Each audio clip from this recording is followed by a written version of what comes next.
বাধ্যতামূলক করার পর বাংলা কিউআরে লেনদেন বাড়ছে।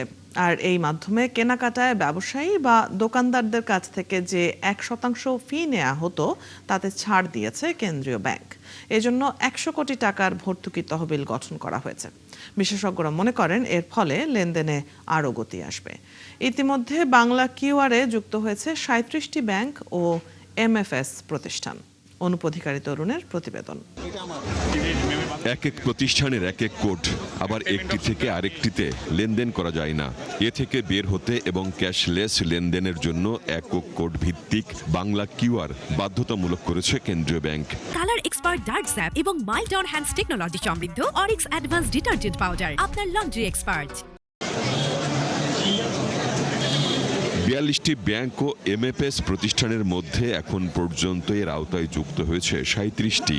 ইতোপূর্বেও একবার আমরা কিন্তু বাংলা কিউআর চালু করেছিলাম, কিন্তু সেটা বাংলাদেশ ব্যাংকের একটা এজেন্ডা ছিল এবং সময়ের সাথে সেই এজেন্ডার উপর যে ফোকাস, সেই ফোকাসটা শিফট হয়ে যাওয়াতে সাফল্যের মুখ তেমনভাবে দেখেনি।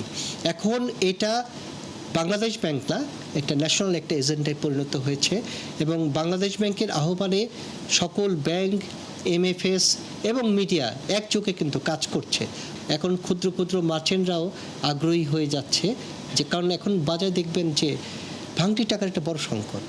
মলিন নোট, ভাঙটি পাওয়া যাচ্ছে না, প্রায়শই বচসা, গ্রাহক ক্রেতা বিক্রেতার মধ্যে বচসা হয়। এই যে ঝামেলাটা, এইটা থেকে মুক্ত হওয়ার ক্ষেত্রেও বাংলাকে একটা গুরুত্বপূর্ণ ভূমিকা পালন করে। যে পরিমাণ টাকার কেনাকাটা বা লেনদেন হবে তা থেকে 1% সরকারকে পরিশোধ করতে হবে দোকানদার বা ব্যবসায়ীকে। ফলে বাংলা কিউআর ব্যবহারে ততটা আগ্রহী নাও হতে পারেন ক্ষুদ্র ব্যবসায়ীরা। এখন ওই ফি বা চার্জ পরিশোধে ভর্তুকি দেবে কেন্দ্রীয় ব্যাংক। এটাতে ট্যাক্স কালেকশন, ভ্যাট কালেকশন, যেগুলি মুদিখানা, ডক্টরস চেম্বার, লয়ার্স চেম্বার, তাদের ওখানে যেগুলি পেমেন্টগুলি হবে সেগুলি যদি কিউআর কোডের মারফতে হয়ে যায় তাহলে এটা সঠিকভাবে তাদের ট্যাক্স কালেকশনও হয়ে যাবে অ্যাট সোর্স, প্লাস ভ্যাট কালেকশনও হবে। এটা একটা বিরাট জিনিস। ট্যাক্স নেট বেড়ে যাচ্ছে এইভাবে হিসাব করতে গেলে। ভালো হবে, এটা সরকারের ভালো উদ্যোগ। রাজস্ব আয় বাড়ানো, সময় খরচ, ঝুঁকি কমানো এবং অপরাধমূলক লেনদেন রোধ করতে ক্যাশলেস পদ্ধতির বিকল্প নেই। বিশ্বের অনেক দেশই এখন এই পথে হাঁটছে। এজন্য ক্ষুদ্র ব্যবসায়ীদের প্রণোদনা দেওয়া হয় দেশে দেশে। আমরা অলরেডি নতুন অনেক মার্চেন্ট আমরা অলরেডি ওপেন করেছি এবং আমরা 8টা লোকেশন আমরা আইডেন্টিফাই করেছি, যেটা কামিং উইকসে আমরা 8টা লোকেশনে আমরা একটা রোড শো করব, যেখানে আমরা কিভাবে আরো মার্চেন্ট বাড়াতে পারি সেই জিনিসটার উপর আমরা ফোকাস করব।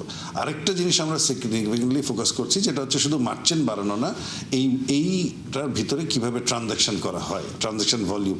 এবং আমরা দেখছি যে গত 30 দিনে আমাদের ট্রানজাকশন ভলিউম বেশ সিগনিফিকেন্টলি উপরের দিকে হচ্ছে। এটা বিকাশ এই মুহূর্তে যারা লার্জেস্ট অপারেটর, তাদের সাথে আমরা একটা পার্টনারশিপ মিটিং, স্ট্র্যাটেজিক মিটিং আমরা করছি, যেখানে আমরা আরো কিভাবে ফাইন্যান্সিয়াল ইনক্লুশনের দিকে কাজ করতে পারি। 1 জুলাই থেকে বাধ্যতামূলক হওয়ার পর বাংলা কিউআর এর লেনদেন দ্রুত বাড়ছে। 25 জুলাই পর্যন্ত এতে লেনদেন হয়েছে প্রায় 2,500 কোটি টাকার মতো। 2027 সালের মধ্যে মোট লেনদেনের 75% ক্যাশলেসে করতে চায় কেন্দ্রীয় ব্যাংক। অনুপধিকারী তরুণ, 71, ঢাকা।